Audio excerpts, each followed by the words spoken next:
안녕하세요. 법인 영업의 모든 것 현프로입니다.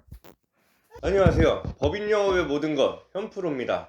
오늘은 법인 영업에서 뗄래야 뗄 수 없는 이런 케이스가 있으면 영업하기가 상당히 수월한 바로 가지급금이라는 거에 대해서 한번 공부해 보도록 하겠습니다. 법인 영업을 한다든지 법인 사업을 한다든지 가지급금이란 말은 당연히 누구나 아는 내용입니다. 다만 그 외에 법인 영업을 하지 않는, 법인 사업을 하지 않는 분들은 이 가지급금이라는 말 단어 자체가 굉장히 생소할 거예요. 사전적 의미라든지 혹은 세법에 나오는 이 용어라든지로 봤을 때는 내용이 복잡하게 느껴질 수가 있습니다.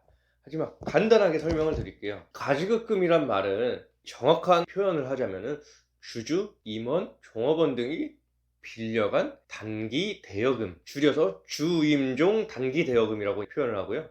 가지급금이라고도 표현하기도 합니다. 즉 무슨 말이냐? 법인에서 빌려간 돈이라는 뜻이에요. 세법상 법인에서 빌려간 돈이라고 인정을 하는 부분, 법인에서 빌려간 돈이라고 보시면 됩니다. 근데 이 가지급금이 어떠한 리스크가 있고 어떠한 불필요한 부분이 있는지, 무슨 문제가 되는지 등을 한번 말씀을 드릴게요.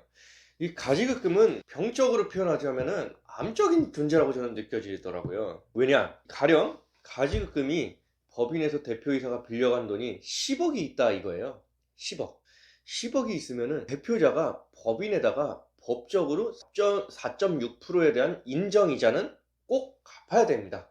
10억 곱하기 4.6% 하면 4,600만 원입니다.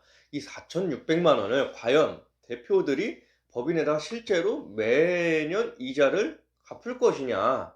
그렇진 않아요. 실질적으로는 기장세무사님이 이 기장을 하면서 대표님이 회사에다 4,600만 원을 갚아야 되는데 갚지 않았으니 4,600만 원 대해서는 상여 처분을 해버립니다. 그 얘기는 뭔 얘기냐? 그럼 대표자 입장에서는 받아본 적도 없고 통장에 찍혀보지도 않은 이 4,600만 원에 대해서 종합소득세를 내야 되고요. 건강보험료를 내야 되고요. 국민연금이 같이 나갑니다. 거기다가 지방소득세까지 같이 나가버리겠죠. 이렇게 쓸데없이 굳이 내지도 않아도 될 이런 여러 가지 세금 및 준조세가 같이 빠져나가고요. 그리고 법인 입장에서 이제 한번 보자고요.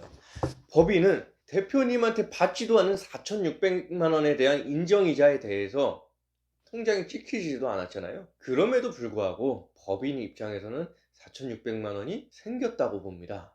그럼 법인은 4,600만 원에 대한 부분이 이익, 영업의 수익으로 잡혀버려서 10% 내지 20%, 지방소득세 포함하면 11% 내지 22%의 현실적인 법인세가 나가버린다.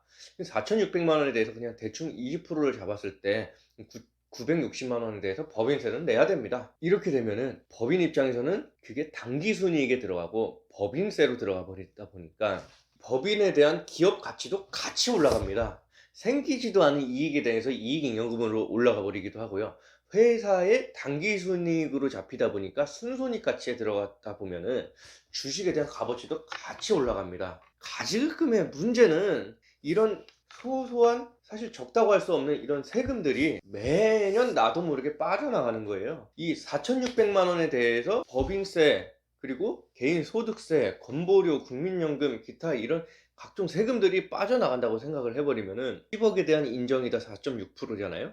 4.6%에 해당하는 4,600만 원에 대한 50%, 약 2,300만 원은 본인도 모르는 사이에 세금으로 여기저기로 빠져나가고 있다고 보시면 됩니다. 근데 문제는 이 가지급금은 이렇게 세금이 매년 부과가 되게끔 법적으로 되어 있어도 저절로 없어질 수는 없습니다. 매년 늘어나면 늘어났지 절대 줄여들 수는 없습니다. 자연적으로는. 그래서 저희처럼 이 법인 컨설턴트들이 이런 가지급금을 어떤 식으로 해결하느냐, 세금을 최소한으로 할 수 있는 방법이 뭐냐, 이런 부분들을 저희가 일을 주로 하고 있다. 그래서 예를 들어서 10억을 해결하면서 세금이 40%가 될 거를 저희가 20%로 해결해 드리겠습니다. 그러면 10억에 20%를 세이브를 해 드렸으니 2억이 세이브가 됐네요. 대표님 이 세이브 해드린 금액만큼 퇴직금으로 적립을 한번 해보시죠 하는 방식으로 진행이 된다. 오늘 내용이 조금 간단하다면 간단하지만 사실 좀 쉬운 내용은 아니에요.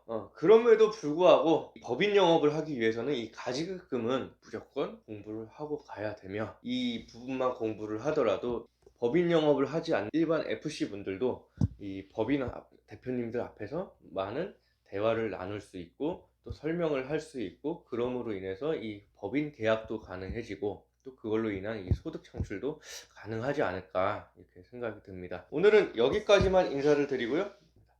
예, 감사합니다.